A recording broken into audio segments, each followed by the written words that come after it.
Est-il possible que les plus grands secrets de notre existence soient cachés en pleine vue? Avez-vous déjà ressenti cette étrange impression que certains symboles vous parlent d'une manière que votre esprit conscient ne peut pas tout à fait saisir? Nous cherchons la protection dans des amulettes, des talismans, des prières. Mais, et si les véritables boucliers contre les forces qui limitent notre conscience étaient déjà inscrits dans notre être? Ce que nous considérons comme de simples signes ou motifs pourrait en réalité être le langage originel de l'âme, un code que les archontes, ces gardiens de notre prison mentale, ne peuvent ni décoder ni manipuler. Nous avons été conditionnés à chercher la sécurité à l'extérieur, alors que les symboles les plus puissants résident peut-être déjà en nous, attendant d'être reconnus et activés. Aujourd'hui, nous allons explorer ensemble deux symboles anciens qui, selon les enseignements gnostiques, représentent les seules fréquences vibratoires que les archontes ne peuvent pas toucher ni corrompre. Ces symboles ne sont pas de simples dessins sur du papier ou des gravures dans la pierre. Ils sont des empreintes énergétiques, des clés de conscience qui ouvrent des portes que les gardiens de l'illusion préféreraient garder verrouillées. Et avant la fin de notre voyage, vous pourrez déterminer si vous portez déjà l'un de ces symboles en vous, peut-être sans même le savoir. Dans les profondeurs des textes de Nag Hammadi, découverts en Égypte en 1945, se trouve une sagesse que les pouvoirs dominants ont tenté d'effacer de notre mémoire collective. Ces manuscrits gnostiques, enterrés pendant près de 2 millénaires, révèlent une vérité que les institutions religieuses orthodoxes ont systématiquement supprimée. Nous sommes des êtres divins, piégés dans un monde créé non pas par le véritable Dieu, mais par une entité inférieure, le démiurge, et ses serviteurs, les archontes. Ces textes anciens, comme l'Évangile de Philippe et l'Apocryphon de Jean, parlent de symboles sacrés qui servent de bouclier contre l'influence archontique. Contrairement à ce que l'on pourrait penser, ces symboles ne sont pas des pentagrammes complexes ou des sceaux salomoniques élaborés. Leur pouvoir réside précisément dans leur simplicité primordiale, dans leur résonance avec la structure même de notre être spirituel. La tradition ésotérique valentinienne mentionne spécifiquement deux formes qui existent au-delà de la matrice de contrôle. Deux configurations énergétiques que les forces limitantes ne peuvent pas manipuler car elles proviennent d'un royaume supérieur à celui qu'elles habitent. Ces symboles sont imprégnés de ce que les gnostiques appelaient le pléroma, la plénitude divine, d'où nous sommes tous issus et vers laquelle nous cherchons à retourner.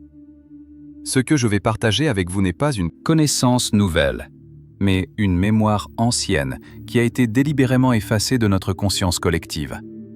C'est un souvenir qui, une fois réveillé, commence à dissoudre les voiles de l'amnésie spirituelle qui nous maintiennent captifs.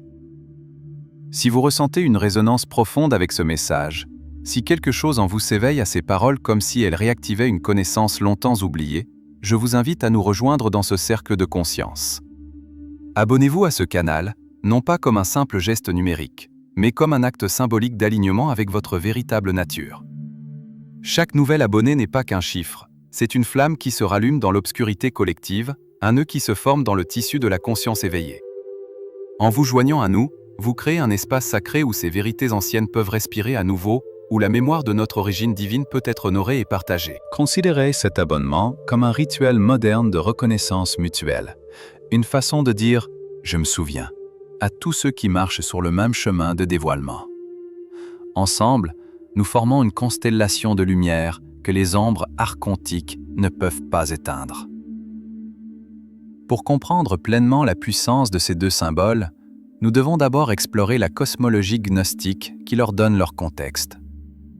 Selon les enseignements préservés dans les codex de Nag Hammadi, notre réalité n'est pas la création du Dieu suprême, mais plutôt celle d'une entité dérivée, le démiurge, parfois nommé Yaldabaoth ou Saklas.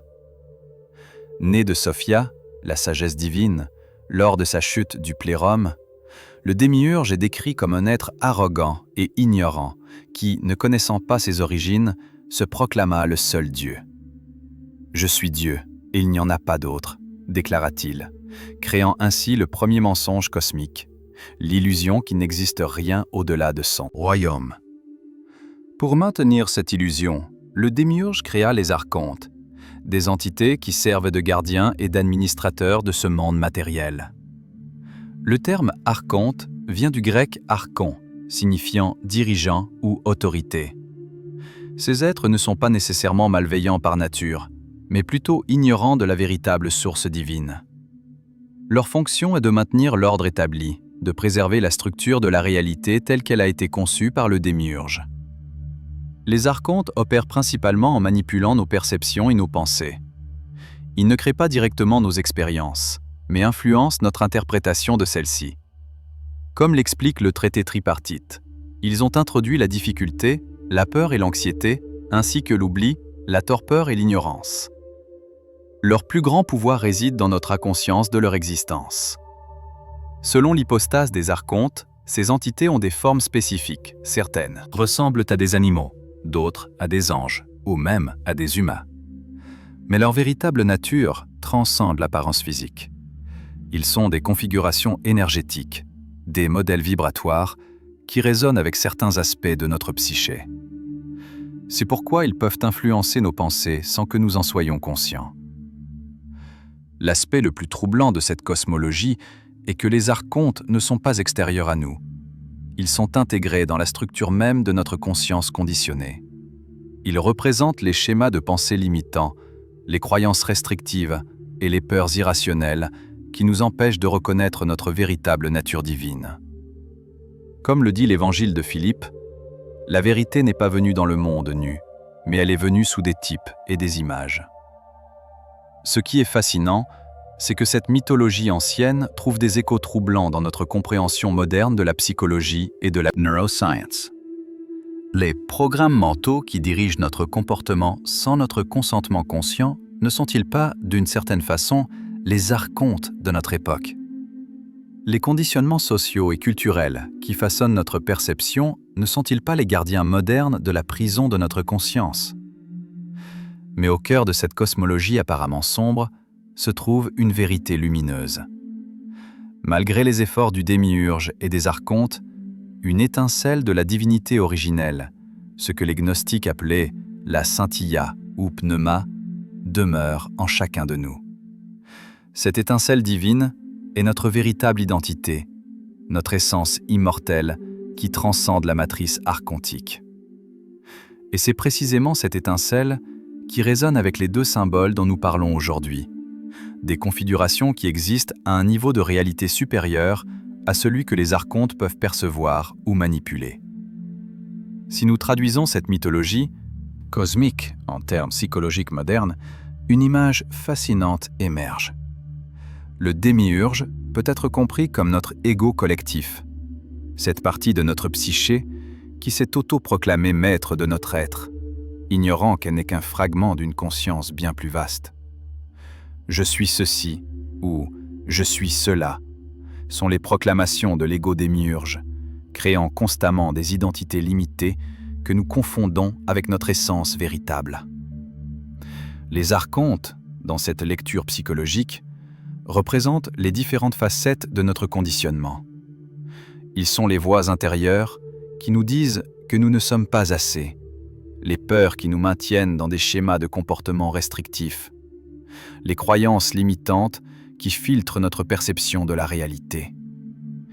Ils ne sont pas des démons extérieurs, mais des structures internes de notre psyché qui se sont formées à travers nos expériences, notre éducation et notre culture. Le monde matériel. Lui-même, ce que les gnostiques appelaient le kénoma, le vide, par opposition au pléroma, la plénitude, peut être interprété comme le royaume de la conscience duelle, où tout est divisé en opposés. Bon, mauvais, lumière, obscurité, moi, autre.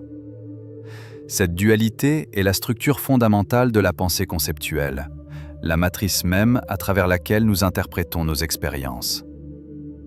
Ce qui est particulièrement révélateur, c'est que les textes gnostiques décrivent comment les archontes ne peuvent pas créer de nouvelles formes.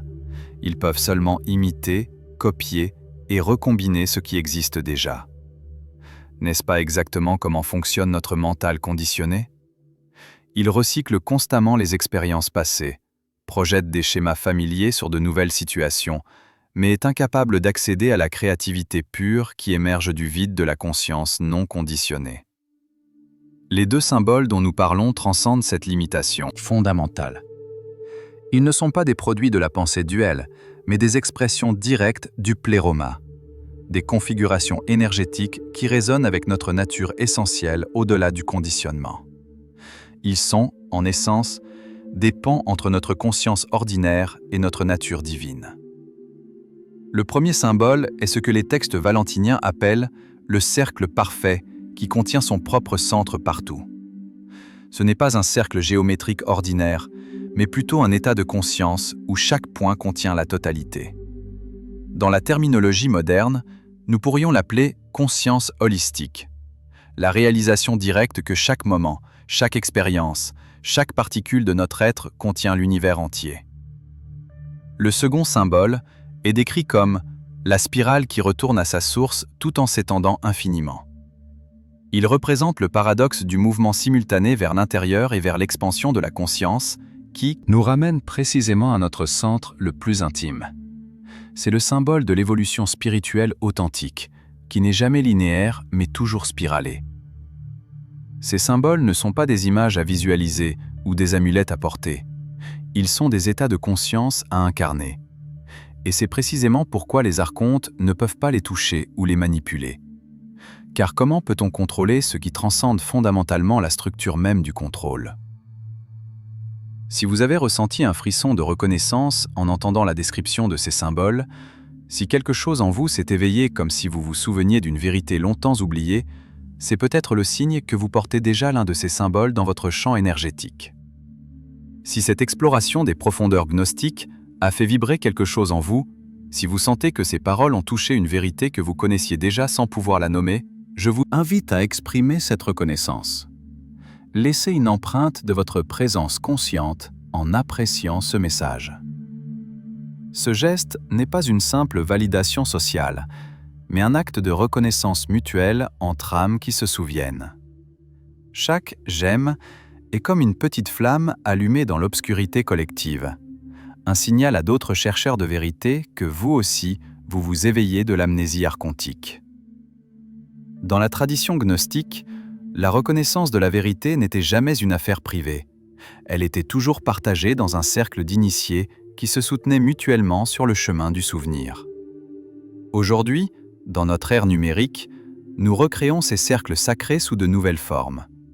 Votre appréciation est aussi un acte de résistance contre les forces de l'oubli. Elle affirme « Je vois au-delà du voile, je me souviens de qui je suis réellement ». C'est une déclaration silencieuse, mais puissante, que la matrice de contrôle n'a pas complètement effacé votre mémoire spirituelle. En honorant cette résonance, vous contribuez également à amplifier ces fréquences libératrices dans le champ collectif. Comme le disait l'évangile de Thomas, si vous manifestez ce qui est en vous, ce que vous manifestez vous sauvera. Si vous ne manifestez pas ce qui est en vous, ce que vous ne manifestez pas vous détruira. Maintenant, examinons comment ces deux symboles archétypaux se manifestent concrètement dans notre expérience quotidienne.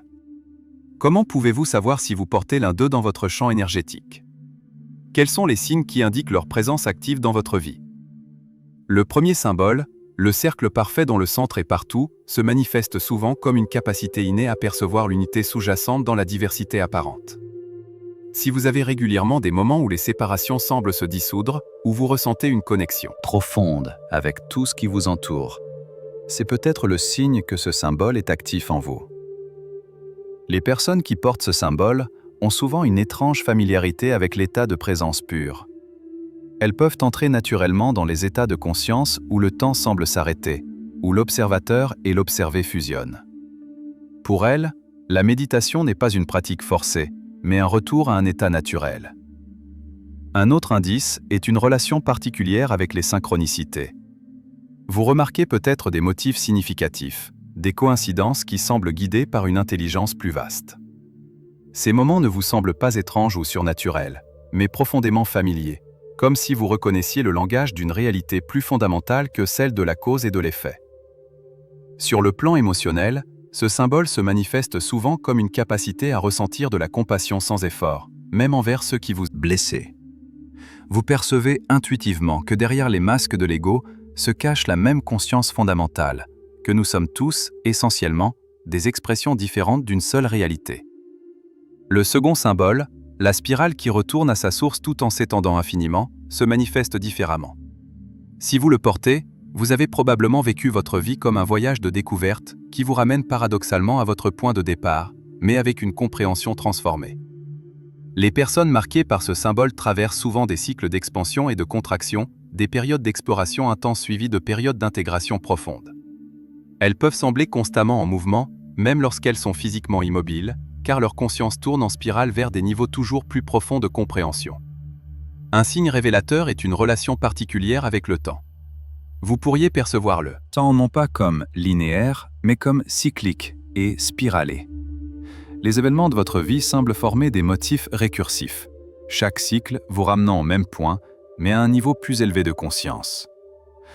Sur le plan créatif, ce symbole se manifeste souvent comme une capacité à puiser dans des sources d'inspiration qui semblent venir simultanément de l'intérieur le plus profond et de dimensions transcendantes.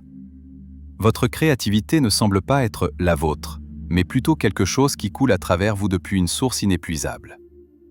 Il est important de comprendre que ces symboles ne sont pas des choses que vous possédez, mais des qualités de conscience avec lesquelles vous résonnez. Ils peuvent être dormants en vous pendant des années avant d'être activés par certaines expériences ou pratiques spirituelles. Et contrairement à ce que prétendent certaines traditions ésotériques commercialisées, ces symboles ne peuvent pas être achetés, installés ou activés par quelqu'un d'autre.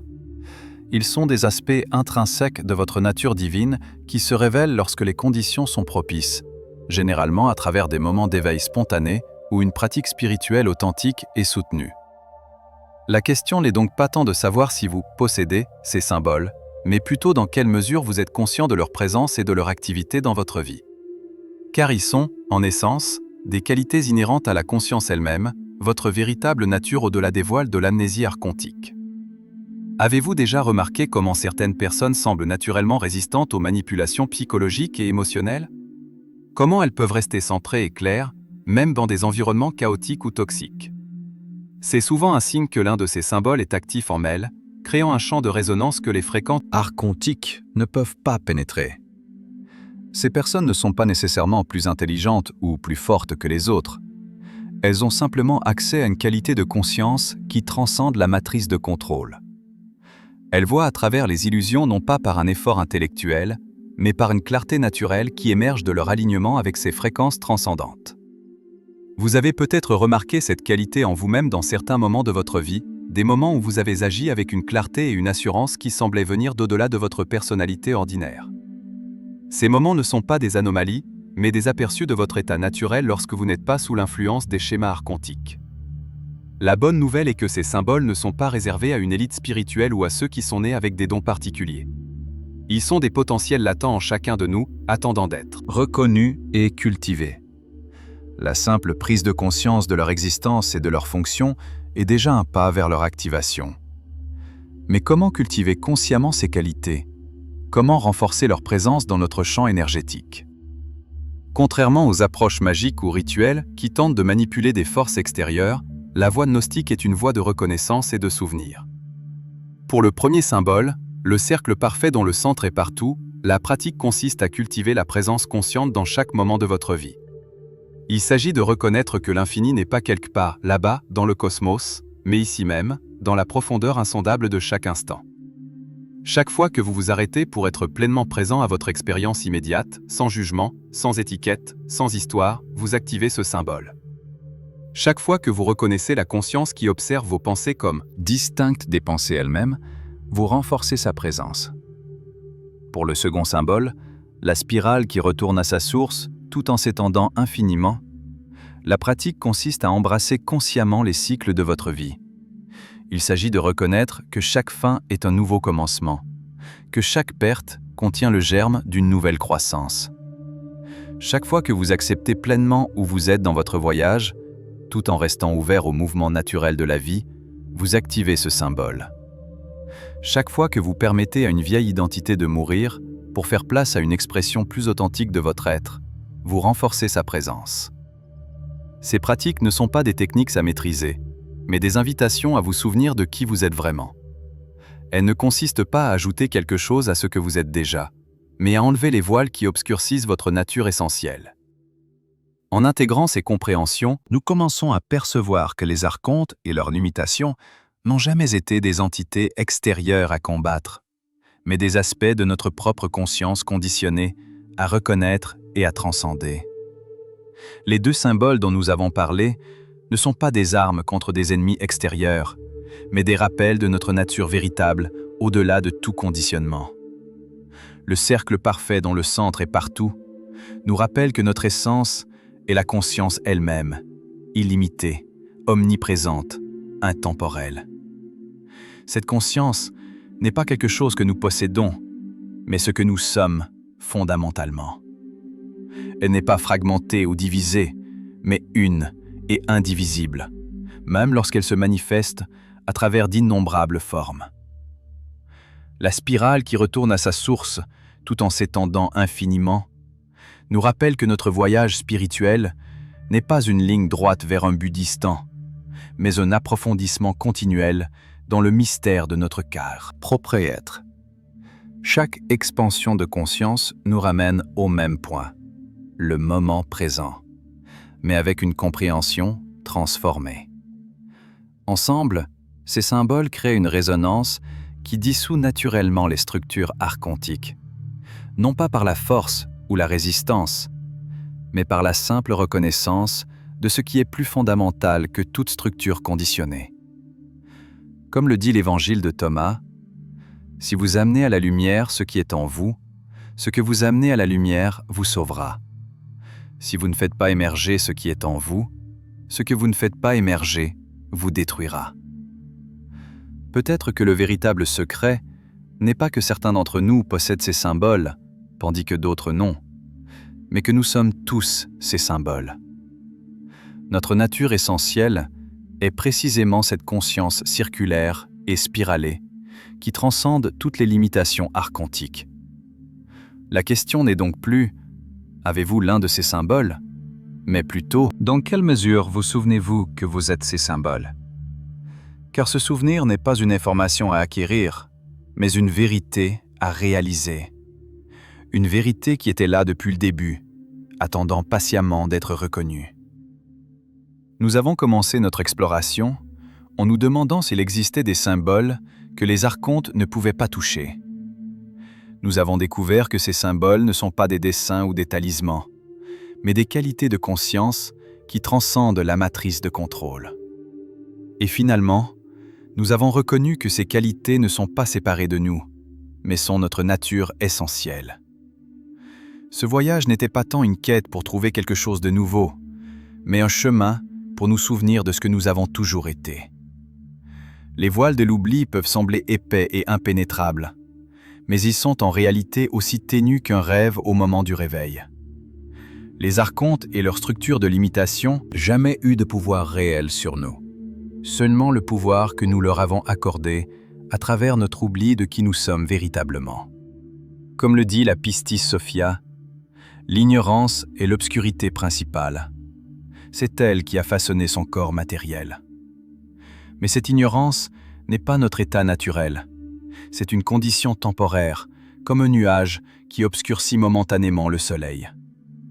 Notre nature véritable, symbolisée par le cercle parfait et la spirale infinie, brille constamment sous les voiles de l'amnésie, attendant d'être reconnue. Et chaque fois que nous nous souvenons, chaque fois que nous reconnaissons notre essence au-delà des conditionnements, nous affaiblissons l'emprise des structures archontiques non seulement sur nous-mêmes, mais sur la conscience collective. Car nous sommes tous interconnectés dans ce grand réseau de l'être, et chaque éveil individuel contribue à l'éveil du tout.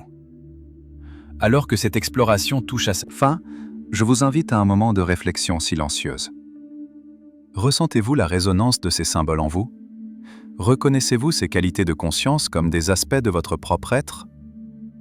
Partagez dans les commentaires un seul mot qui capture l'essence de ce que vous avez ressenti pendant cette exploration. Peut-être souvenir, éveil, reconnaissance, ou tout autre mot qui émerge naturellement de votre expérience.